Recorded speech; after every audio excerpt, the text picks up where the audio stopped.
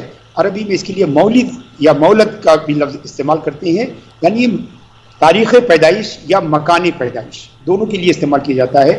تو میلاد الرسول صلی اللہ علیہ وسلم سے مراد یہ ہے کہ نبی اکرم صلی اللہ تعالی علیہ وسلم کی جو ہے وقت پیدائش، آپ صلی اللہ علیہ وسلم کی جو ہے وہ آمد اس دنیا میں، اس خاکدانی گیتی میں جو ہے آپ کی جو ہے تشریف آوری جو ہے، ہم اسی کو میلاد کہتے ہیں. عربی زبان میں میلاد کا مطلب جو ہے وہ برتھ ڈے سے لیا جاتا ہے، مگر اردو میں یہ لفظ جب آیا تو یہ صرف رسول اللہ صلی اللہ علیہ وسلم کی پیدائش کے ساتھ خاص ہوگی. جی بہت بہت شکریہ. حیدرآباد سے محترمہ نے سوال کیا تھا میلاد کا مطلب کیا ہوتا ہے، تو وہ بھی یہی مطلب ہے کہ میلاد جو ہے اس کو ہم انگریزی میں برتھ ڈے کہتے ہیں. جی پیدائش کی تاریخ، یہ پیدائش کی جگہ کو بھی عربی میں میلاد کہتے ہیں، مگر اردو زبان میں یہ میلاد جو ہے، جبکہ عربی میں نے کہا کہ عربی میں میلاد کا مطلب کسی کی بھی پیدائش، جی ولادت کی تاریخ یا ولادت کی جگہ، مگر اردو زبان میں عربی کا یہ لفظ جو ہے صرف نبی اکرم صلی اللہ تعالی علیہ وسلم کی میلاد کے لیے ہوتا ہے. آپ دیکھیں ابن کثیر بہت بڑے مفسر تھے جن کی تفسیر قرآن ہم پڑھتے ہیں، ان کی ایک کتاب بھی ہے مولد رسول اللہ صلی اللہ علیہ وسلم. چھوٹا سا پرچہ ہے یہ جس کا نام ہے کہ مولد رسول اللہ صلی اللہ علیہ وسلم، یعنی رسول اللہ صلی اللہ علیہ وسلم کی میلاد. ابن کثیر نے اس میں آپ کی ولادت سے پہلے اور ولادت کے بعد کے تمام واقعات کو جو ہے اس میں جمع کیا ہے اور اس کا نام رکھا ہے. اور ایسے بہت سارے علماء نے میلاد پر کتابیں لکھی ہیں. تو تقریباً پچھلے 800 سال سے میلاد کے موضوع پر بہت سارے علماء نے کتابیں لکھی ہیں، اور پورے عالم عرب اور پورے عالم اسلام میں جو ہے میلاد شریف کی یہ محفلیں منائی جاتی ہیں. ہم ایسی تمام محفلوں کا استقبال کرتے ہیں، خیر مقدم کرتے ہیں، جس میں شریعت کے تقاضوں کی رعایت کی جاتی ہے، جس میں کوئی خرافات نہ ہو، جس میں کوئی تماشا نہ ہو، جس میں کسی کو زحمت نہ ہو، جس میں کسی کو تکلیف نہ ہو، اور جس کے ذریعے ہم اسلام کے پیغام کو دوسروں تک پہنچا سکیں. ایسے پروگرام بالکل جائز ہونے چاہیے، اور پورے عالم اسلام میں ہوتا ہے. عرب کے کئی ملکوں میں جو ہے آفیشلی جو ہے میلاد کی محفل، میلاد کے جلوس، میلاد کے پروگرام کو آفیشلی جو ہے وہ منایا جاتا ہے، جس میں مراکش، الجیریا، تونس، لیبیا، مغرب عربی، سوڈان، شام، ان تمام ملکوں میں منایا جاتا ہے. جی بہت بہت شکریہ پروفیسر سید علیم اشرف جائسی صاحب. آپ نے حضور صلی اللہ علیہ وسلم کے مختلف گوشوں پہ جو ہے روشنی ڈالی، اور آپ نے ہمارے ناظرین کے سوالوں کے جوابات دیے. بہت بہت شکریہ ہمارے ساتھ اس پروگرام میں شرکت کرنے کے لیے. تو ناظرین، یہ تھا ہمارا پروگرام جشن آمد رسول صلی اللہ علیہ وسلم. فی الحال یہ پروگرام اب یہیں پہ ختم ہوتا ہے. اسی کے ساتھ اپنے میزبان احمد راحیل پاشا کو اجازت دیجیے، اور آپ دیکھتے رہیے نیوز 18 اردو. پلک کے نظاروں